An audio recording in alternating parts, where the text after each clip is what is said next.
दाता, रहबर, कुल मालिक, जितने भी शब्द कहें, अल्फाज कहें, वो बौने हैं, छोटे हैं।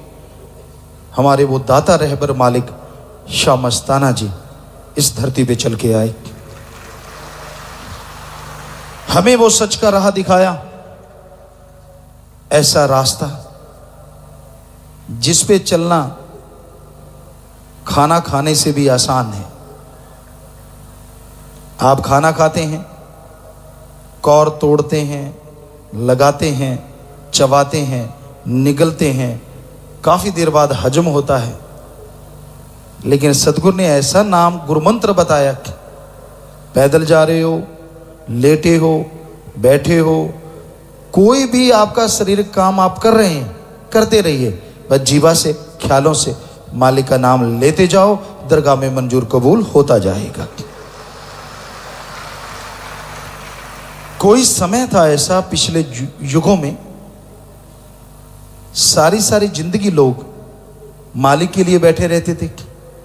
घर परिवार बच्चे छोड़ना, जंगलात में बैठे रहना, शरीरों का सड़ जाना, सूख जाना, पक्षी घोंसले बना लेते थे, दीमक लग जाती थी, तब जाके कहीं मालिक की कोई झलक नजर आती जरा सी, और हो सकता है वो भी त्रिलोकी नाथ तक सीमित था। पर हमारे साईं दाता मालिक ने ऐसा तरीका बताया कि ना बच्चे छोड़ना, ना परिवार छोड़ना, ना कपड़ों का रंग बदलना, ना जंगल पहाड़ों जाड़ों में जाने की जरूरत। घर परिवार में रहते हुए जीवा ख्यालों से सुमरन करते रहो। तो घर परिवार में अगर आपकी भावना शुद्ध है, अंतःकरण के विचारों का शुद्धिकरण आपने कर लिया है, तो घर परिवार में रहते भी आप परम पिता परमात्मा को बहुत जल्दी देख सकते हैं। तो साईं का, उस दाता का, उस रहबर का, उस मालिक का जितना धन्यवाद किया जाए, जितना शुक्राना किया जाए, उतना ही कम है। सो ऐसे मुर्शिद को, ऐसे दाता रहबर को हम अरबों बार नमन करते हैं, सत्कार करते हैं। और ऐसे मुर्शिद कामिल जिन्होंने सीधी सादी बात, लाग ना लपेट, पंजाबी च कहते ठा सोटा,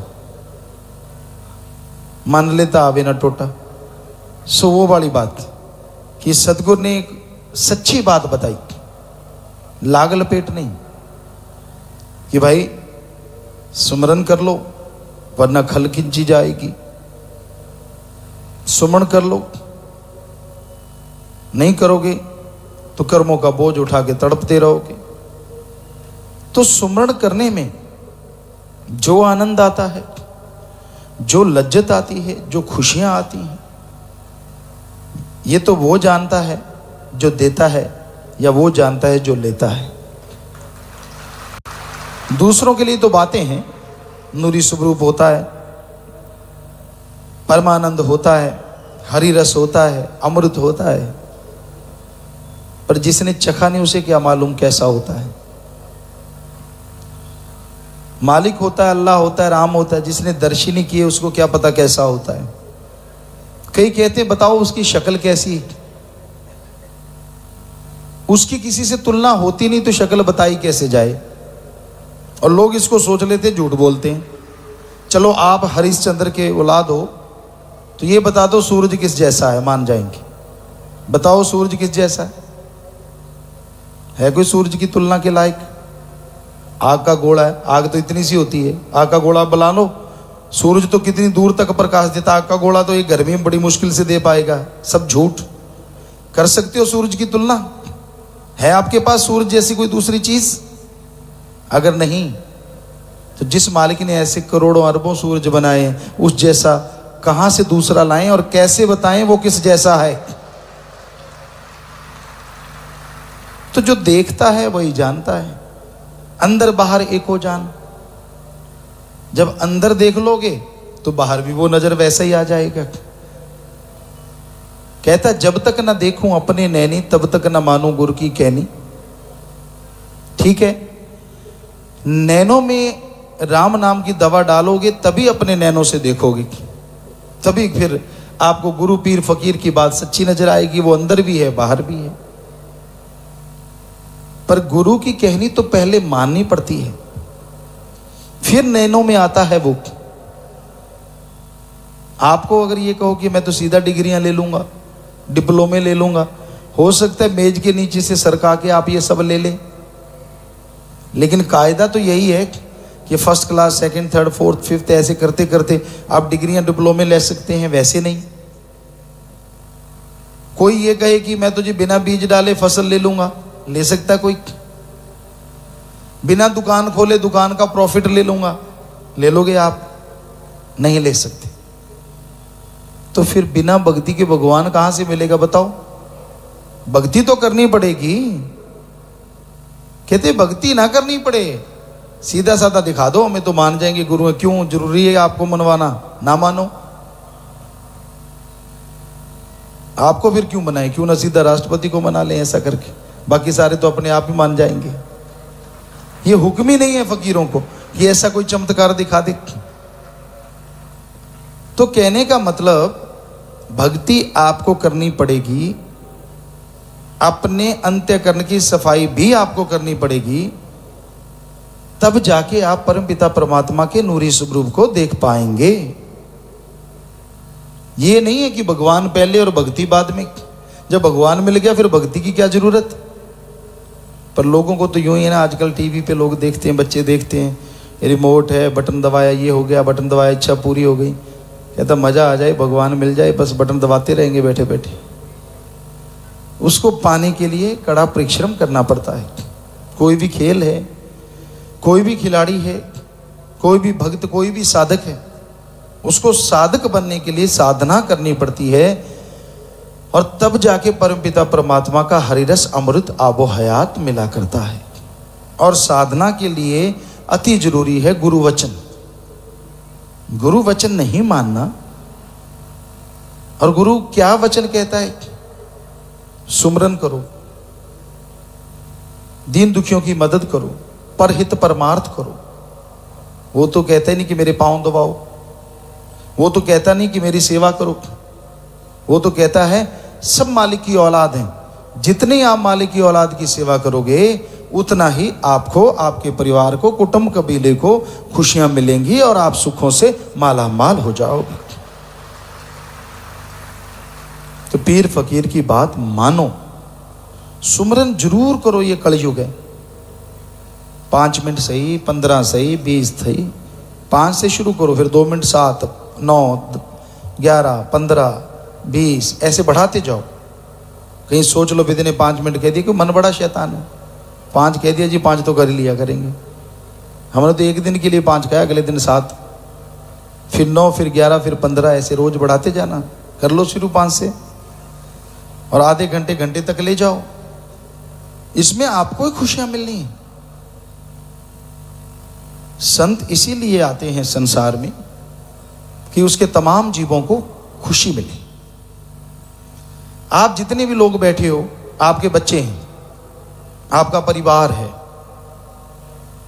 आप अपने बच्चों, परिवार के लिए कर्तव्य निर्वाह करते हैं, कर्तव्य पालन करते हैं, अपना गर्ज उनकी पूरी करते हैं। गलत नहीं है, सही है।